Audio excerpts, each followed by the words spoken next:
So we have an academy at Growth Molecules, and this is probably one of our most popular topics that we teach, and that is communication and with intention, applying EQ, like I mentioned earlier. Yeah. But when you're leading a team, having one-on-ones, it really does go back to what's the purpose of the meeting? Why are you here? Are you here to get answers to put in your weekly reports to the board or to the C-suite? Are you here to help that individual? There should be an agenda. So first Yeah. and foremost, have an agenda. You may have 3, max 4 topics. That's a lot, especially if you only have 30 minutes, even 45. You want to make sure you have an agenda. What's the end goal of meeting? And then understanding who you're working with. Is it someone fresh out of college, eager to soak in and learn and grow their career?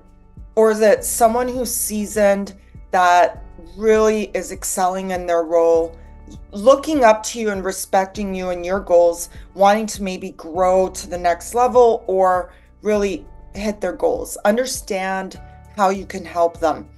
The second element is we are all influenced by our gender, our environment, our upbringing, our nationality.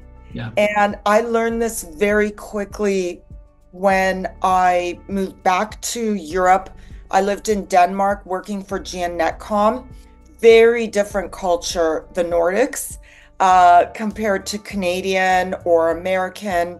Even Canadians and Americans are very different. I was schooled in Canada, but brought up Italian. I immigrated from Italy. Yeah. Huge differences in culture. And then coming to America, having that British Canadian upbringing, some of the things that were happening in American business was like a little jarring to me. Then I moved to an Israeli company, walked me for 3 years, vastly different. Like, get to the point.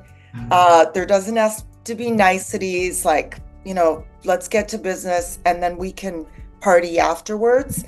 But very different cultures. And so you have to understand the cultural element. And it really does go back to audience. Who are you talking to and why? So have a purpose and remember who's coming to the table, what kind of experience, and what are all the different elements that go into that behavior. I mean, this is organizational behavior 101. All too often people neglect it.